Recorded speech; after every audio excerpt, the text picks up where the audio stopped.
राजमाता princess Gayatri Devi निहायत बावकार और इंतहाई खूबसूरत होने के साथ साथ वो राजस्थान की अमीर तरीन जयपुर की महारानी भी थीं। शिकार भी खेलती थीं और शेर का पहला शिकार 12 साल की उम्र में किया।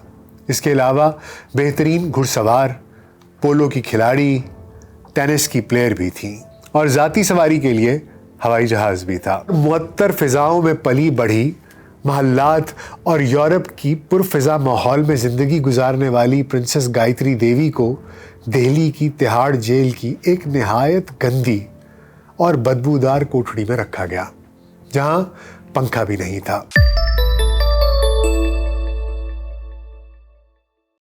बीएलसी पॉडकास्ट में डॉक्टर नासिर बेग के साथ खाकसार आपकी खिदमत में हाजिर है।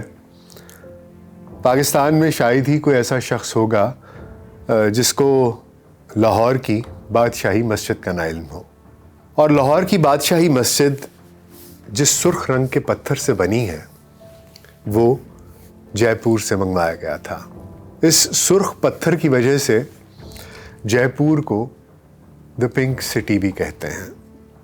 आज आपके सामने लेकर आए हैं जयपुर की एक महारानी की कहानी, जिनका नाम था गायत्री देवी। तो आइए सुनते हैं गायत्री देवी की कहानी। भारत में साबिका वजीर आज़म इंदिरा गांधी हुकूमत ने जब 1975 में मुल्क में इमरजेंसी का निफाज किया तो सारी की सारी ऑपोजिशन को कैद खानों में डाल दिया। उनमें ऑपोजिशन की एक ऐसी खातून भी शामिल थीं जो रिवायती तौर पर सियासतदान न थीं।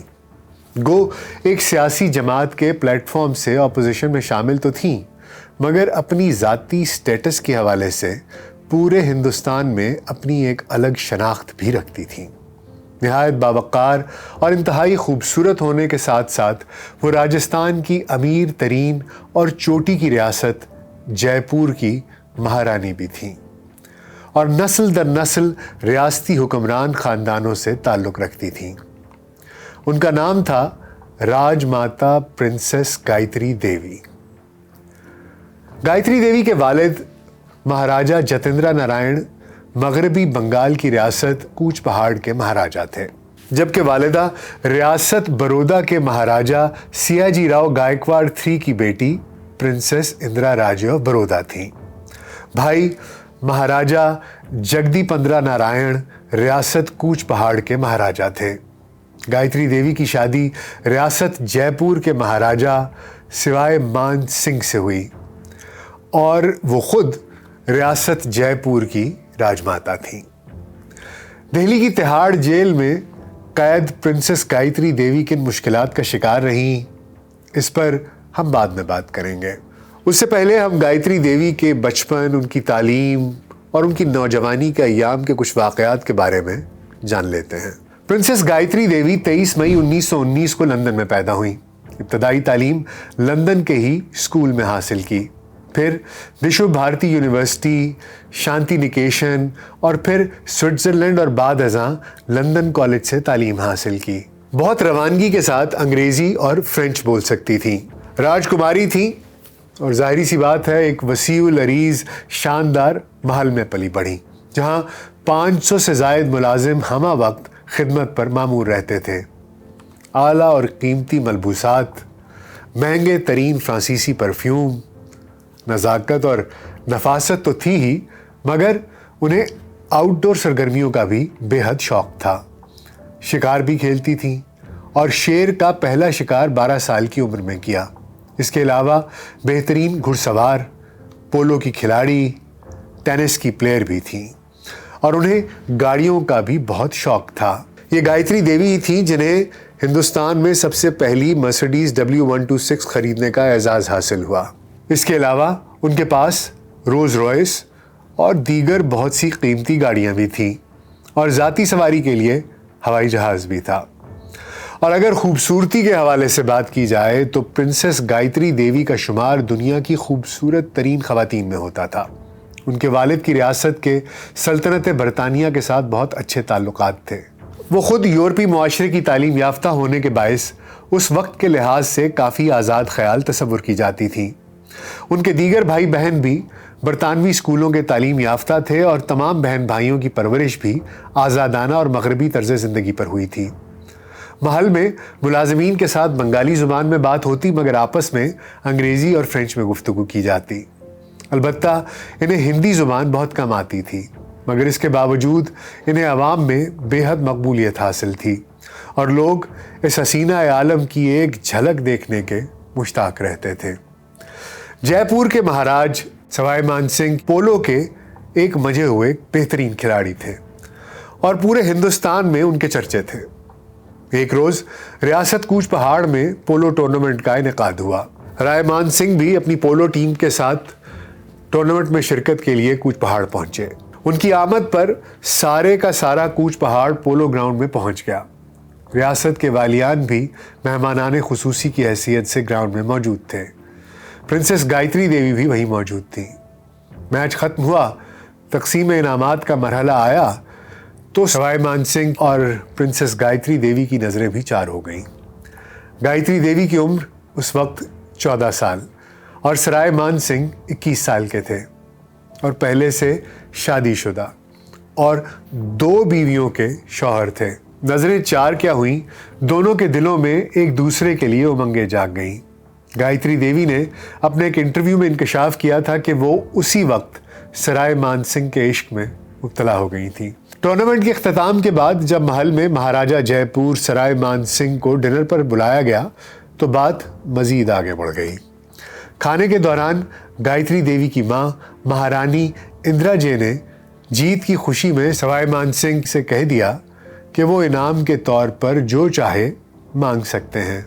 गायत्री देवी के मुताबिक वो हैरान हुई कि सवाई मान सिंह ने फौरन ये कह दिया कि वो गायत्री देवी को जीत का जश्न मनाने कलकत्ता के रेस्तरां में ले जाना चाहते हैं और उनके बकौल उन्हें इससे ज़्यादा हैरानगी इस बात पर हुई कि माँ ने फ़ौरन ही इजाज़त भी दे दी। कहती हैं कि रेस्तरां में मान ने तीतर खिलाए और सिर्फ खिलाए ही नहीं, तीतर खाने में उनकी मदद भी की। इस दौरान दोनों ने हाथों का सनसनीखेज लम्स भी महसूस किया और मज़ीद करीब होते गए। सवाई मान सिंह ने शैम्पेन का एक घूंट भर के इन्हें पेश किया, मगर उन्होंने ये कहकर इनकार कर दिया कि मैं किसी का जूठा नहीं पीती, जिस पर उन्हें दूसरे ग्लास में शैम्पेन पेश की गई। एक मर्तबा जब कूच पहाड़ हुक्मरान जयपुर के दौरे पर थे तो सवाई मान सिंह ने गायत्री देवी की वालिदा से गायत्री देवी को घुड़सवारी के लिए ले जाने की इजाज़त मांगी। इजाज़त मिलने पर वो इन्हें साथ ले गए और दोनों घंटों तक इकट्ठे घुड़सवारी करते रहे। जयपुर से वापसी पर गायत्री देवी की वालिदा ने उन्हें बताया कि राय मान सिंह ने शादी के लिए गायत्री देवी का हाथ मांगा है, लेकिन उन्होंने ये कह दिया है कि वो किसी ऐसे जज्बाती फैसले को नहीं मानती, जिस पर गायत्री देवी को खासी मायूसी हुई। फिर दोनों लंदन और स्विट्ज़रलैंड में मुलाकातें करते रहे। बात बहुत आगे जा चुकी थी, मगर वो अपनी वालिदा से सवाई मान सिंह के साथ शादी करने का कहने की हिम्मत नहीं रखती थी। मगर फिर एक दिन उनकी वालिदा भी राज़ी हो गई और बिलाखिर 1940 में प्रिंसेस गायत्री देवी और सवाई मान सिंह जीवन की डोर में बन गए।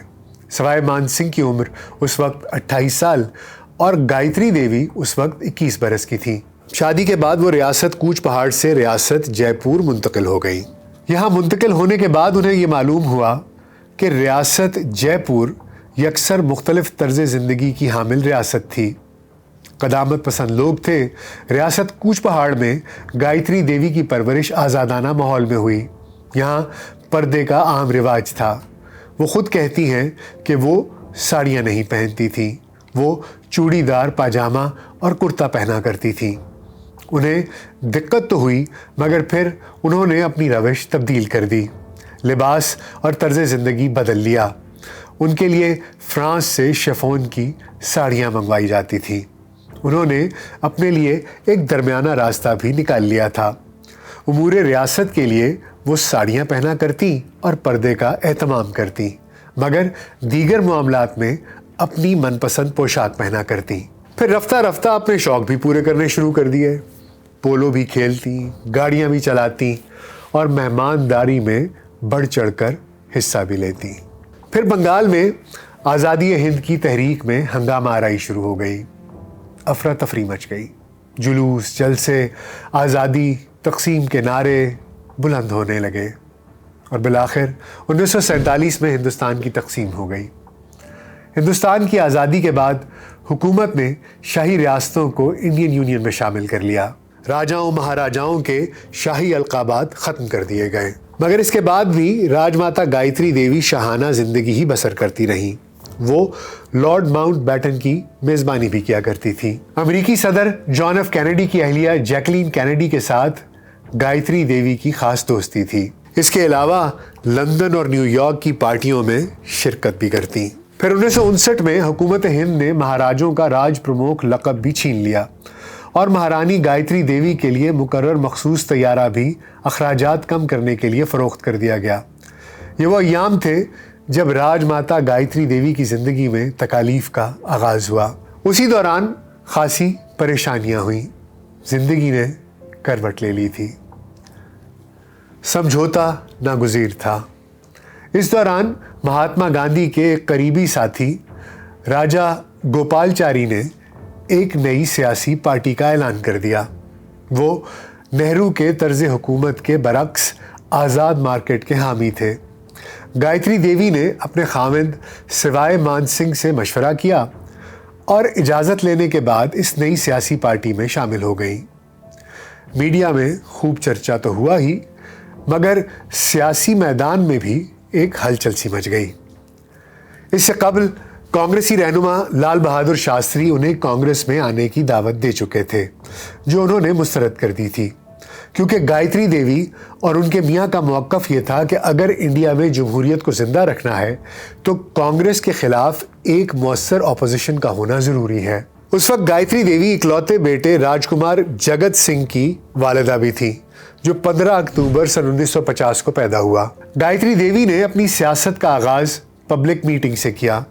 वो साड़ी बांधकर अवाम के रूबरू आती, उन्हें देश की तरक्की के लिए साथ देने का कहती और मुल्क के हालात से आगाह रखती। 1962 में उन्होंने पहली मर्तबा पार्लिमानी इलेक्शन में हिस्सा लिया।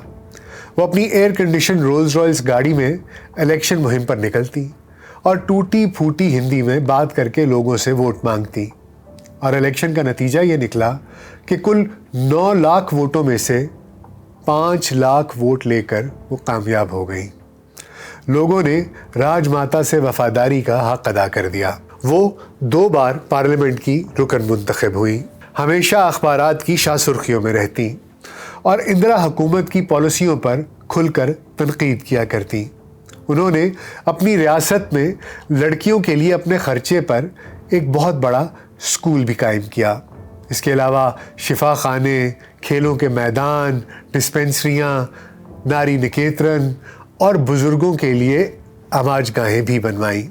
इस दौरान उन्हें 2 शदीद सदमे उठाने पड़े।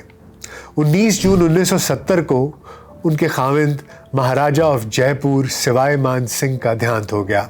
उनकी उम्र 57 साल थी और उसके बाद उनके भाई महाराजा ऑफ कूच पहाड़ महाराजा जगदी 15 भी चल बसे। अभी वो इन सदमात से निकल नहीं सकी थी कि 1975 में उस वक्त की भारतीय वज़ीर आज़म इंदिरा गांधी ने मुल्क में इमरजेंसी नाफिज करके सारी की सारी अपोजिशन को जेलों में डाल दिया। इस पकड़ धकड़ में शायद किसी का ध्यान प्रिंसेस गायत्री देवी की तरफ नहीं गया, तो वो जो ही पार्लियामेंट की कार्रवाई में हिस्सा लेने के लिए असेंबली में पहुंची तो हुकूमती बेंचों पर बैठे हर शख्स ने उन्हें देखा और चहमेगोइयाँ करने लगे। इजलास के बाद जो ही वो दारुल हुकूमत नई दिल्ली में अपनी रिहाइशगाह पर आई तो उसी वक्त पुलिस ने छापा मारकर उन्हें और उनके सौतेले बेटे भवानी सिंह को गिरफ्तार कर लिया। इन्हें तिहाड़ जेल दिल्ली में कैद रखा गया। इंदिरा हुकूमत ने उनकी सियासी साख को कम करने के लिए उन्हें सियासी मुखालफत की बजाय मुआशी मुजरिम के तौर पर गिरफ्तार किया। राजमाता गायत्री देवी को हिरासा करने का सिलसिला इमरजेंसी के निफाज से पहले ही शुरू हो चुका था। उनके जयपुर के शाही महल और दफातर पर इनकम टैक्स के छापे शुरू कर दिए गए थे।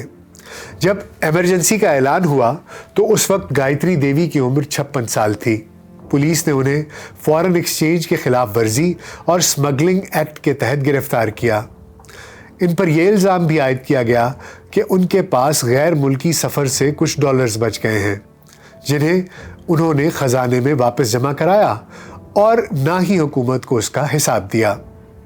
खुशबुओं और मुअत्तर फ़िज़ाओं में पली बढ़ी महल्लात और यूरोप की पुरफ़िज़ा माहौल में ज़िंदगी गुजारने वाली प्रिंसेस गायत्री देवी को दिल्ली की तिहाड़ जेल की एक निहायत गंदी और बदबूदार कोठड़ी में रखा गया, जहां पंखा भी नहीं था। पुलिस और जेल पुलिस के अमले के हर शख्स को प्रिंसेस गायत्री देवी और उनके बेटे भवानी सिंह की पहचान थी। प्रिंस भवानी सिंह भारतीय सदर के मुहाफिज भी रह चुके थे और 1971 की जंग में बहादुरी दिखाने पर महावीर चक्र भी हासिल कर चुके थे, मगर जेल का अमला मजबूर था।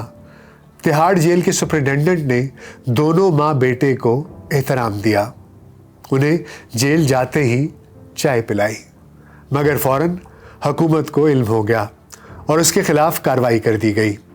भवानी सिंह को जेल के बाथरूम में कैद किया गया। गायत्री देवी को जो कोठरी दी गई उसमें नलका तो लगा हुआ था, मगर पानी नहीं आता था। उन्हें सी क्लास दी गई।